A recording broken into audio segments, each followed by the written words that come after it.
Okinawa pounded by Typhoon Nagari.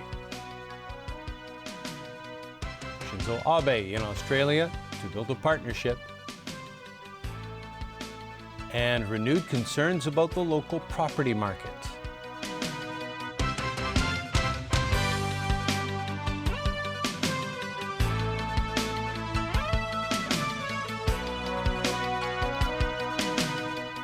Good evening. Typhoon Nagari struck Japan's Okinawa Islands today. More than 500,000 residents were evacuated to safety in the face of what was billed as one of the worst storms on record. No deaths have been reported so far, but several people were injured. Typhoon Nagari weakened from its original super typhoon status to a Category 3 storm. But it still packed a powerful punch with violent winds gusting at more than 240 kilometers per hour. That and its heavy rains kicked up waves of up to 14 meters high and a fierce storm surge. Video footage in the Okinawan capital of Naha showed one building shattered from the storm. It also damaged storefronts and toppled trees. 8 people were reported injured. One was a man who broke his wrist when he was blown over by high winds, and an 83-year-old woman suffered a head injury. The local power company says nearly 100,000 households have lost electricity. In the face of danger, all airlines canceled flights to and from the Okinawa Islands, and all schools and government offices were sealed shut. Kadena Air Base, one of the largest U.S. military facilities on Okinawa, was on its highest alert and prohibited people from venturing outside. Japan's chief cabinet secretary updated the masses at a news conference in Tokyo. Yoshihide Suga said no significant damage or injury has occurred yet, but if there was, Prime Minister Shinzo Abe gave immediate orders for the government to act fast. Japan's meteorological agency says Typhoon Nagari will maintain its current strength as it barrels towards the east. It's currently forecast to make landfall in Kyushu before it reaches the main island of Honshu. Even though the storm is blowing with less intensity, its wide area and slow movement could add to the potential damage. Experts believe by the time it reaches Tokyo on Friday, it will have weakened to a tropical storm. Japan and Australia today signed a number of key agreements to boost ties during a landmark visit by Japanese Prime Minister Shinzo Abe. Australian leader Tony Abbott insists their partnership is not aimed at countering China's growing influence. Here's Jameson Wong. The two countries signed landmark defense and free trade agreements as part of what Shinzo Abe described as a special relationship. The defense deal involves the transfer of military equipment and technology, including the joint development of stealth submarine technology. The trade pact would lower Japan's tariffs on Australian beef products and scrap Canberra's tariffs on Japanese vehicles, household appliances, and electronics. In a speech at the Australian Parliament, Abe hailed a new era of bilateral ties. Australia and Japan have now freed ourselves from one old layer and are now moving towards a new special relationship. Abbott, for his part, insisted the new partnership is not against China. Australia welcomes Japan's recent decision to be a more capable strategic partner in our region. I stress, ours is not a partnership against anyone. It's a partnership for peace, for prosperity, and for the rule of law. And at a press conference, Abe made this appeal to Beijing. The door for dialogue is always open from the Japanese side, so I do sincerely hope that the Chinese side will also take the same posture. Since 1945, Japan has been an exemplary international citizen, and we will go forward further and faster and better if we look to the present and the future than if we dwell too much on the distant past. Today, they did revisit the past as the Japanese leader paid his respects at the Australian War Memorial. The move by Tokyo and Canberra to boost ties came a week after Abe's cabinet approved a reinterpretation of Japan's pacifist constitution, allowing the country's military to fight overseas and defend allies under attack. Jameson Wong, TVB News. There are concerns tonight that Occupy Central would hurt the property market and drive down home prices. But others say it remains to be seen what kind of an impact the proposed civil disobedience movement would have on Hong Kong. Evelina Lung reports. Home prices reaching new highs. Figures released by the Rating and Valuation Department showed Hong Kong's property price index in May reaching an all-time high. An index on rental prices has also climbed for 3 months in a row. And according to a report by international brokerage firm Barclays, home prices are now 13.5 times that of gross household income. That's higher than the figure of 13.2 around the time of the Asian financial crisis back in 1997. Barclays warns that the property market will take a longer time to recover from possible volatilities. The firm also says although the July 1st rally and subsequent protests haven't affected commercial activity, it warns property investors to be on the alert. Centerline property founder Xi Wing-ching waded in, saying it's hard to determine the impact of Occupy Central on the property market. But Xi warned the overall economy will be badly affected if the city descends into chaos under extreme circumstances.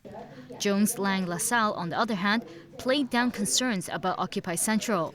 It says political events such as the civil disobedience movement won't have a strong negative impact on the residential property market, as many of the homeowners are the end users. Evelina Lang, TVB News. Chief Executive Leung Chun-ying today played down concerns about tensions between the executive and the legislative branches. He blamed a handful of legislators for obstructing the normal functioning of the Legislative Council. But LegCo President Deng Yuk-seng called that an oversimplification of the problem. Stephanie Choi reports. More than 40 funding applications remain on the Finance Committee's agenda as the 2013 to 2014 session draws to a close. 7 bills are also waiting to be processed, including the Stamp Duty Amendment Bill. Chief Executive Leung Chun-ying insisted today that obstacles to the legislature's business are due to the filibusters mounted by 3 or 4 legislators and have nothing to do with the relationship between the executive authorities and the legislature. But LegCo President Deng Yuk-seng called Leung's comments an oversimplification of the problem. Deng noted that more than 20 pan-democratic lawmakers walked out of the CE's question and answer session earlier this month.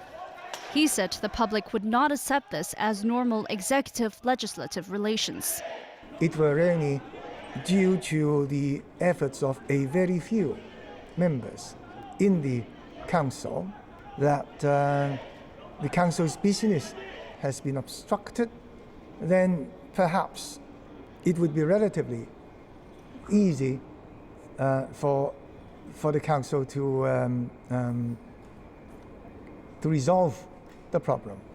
However, I have observed that it is not a few members who have adopted a rather obstructive attitude towards some items put forward by the government. Other lawmakers agree. To simply say that it is a matter of a few legislators filibustering in LegCo is either oversimplification of the problem that we face, or is due to the ignorance of the chief executive in not understanding the true value of politics in Hong Kong. The relation between the executive and the legislative branch are at the lowest point ever. The lawmakers say the government's inefficiency at tabling bills for scrutiny at LegCo and a lack of communication with legislators are to blame for many filibusters. Stephanie Choi, TVB News. The LegCo Bills Committee has approved amendments that would raise the proposed number of days of paternity leave employees are entitled to from 3 to 7. Also, under the amendments proposed by the Democratic Party, workers taking paternity leave will receive full pay instead of 80% of their salaries as proposed earlier. And staff will have to give their employer 3 months advance notice. Under the original proposal, workers would need to notify their boss 3 months ahead of time and again 2 days before taking leave. The Bills Committee approved all 3 amendments. But the government says the amendments would require more public consultation because they go against the consensus that's been reached by the Labor Advisory Board. And still ahead in our newscast, the consumer watchdog names an online shop for its sales practices. Result of secondary school places allocation released. And a close call at a Spanish airport.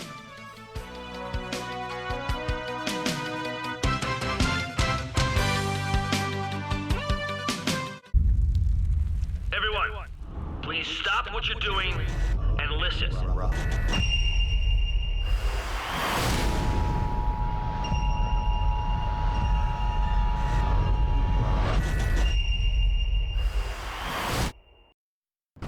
Under the dome. Beckham and the boys face a bumpy ride. Oh my God, that did not look good at all. And make some friends. Have you ever had to explain football to anybody? No, never, apart from my wife. Wednesday, David Beckham, Into the Unknown, at 9:35 on Pearl.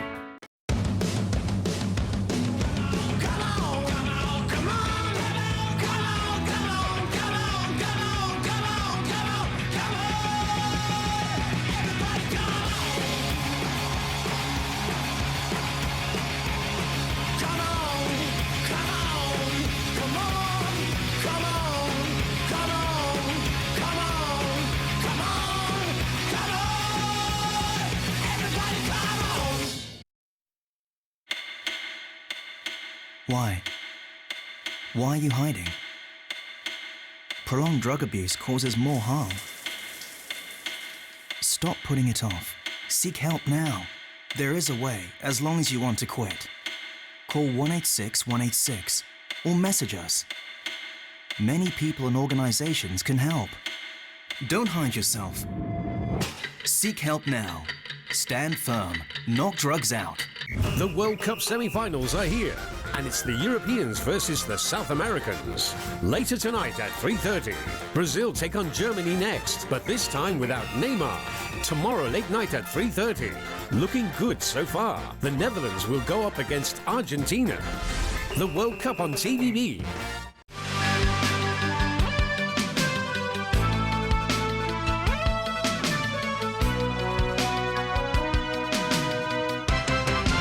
And welcome back. For the first time, the Consumer Council has named a locally registered online shop in connection with its sales practices. Since last year, consumers from the mainland have filed 91 complaints involving more than $280,000 against a company that offers infant products on the internet. Liz Yoon tells us more. Online shopping brings convenience to many, but for some it leads to disappointment. Birth Enterprise China Limited, which operates under the name Birth.hk, is the first ever online trader named by the Consumer Council. Mainland consumers have filed 91 complaints against the company since May 2013. The complaints are mainly concerned with partial or non-delivery of goods, undue delay in deliveries, and failing to provide full or partial refund for non-delivered goods.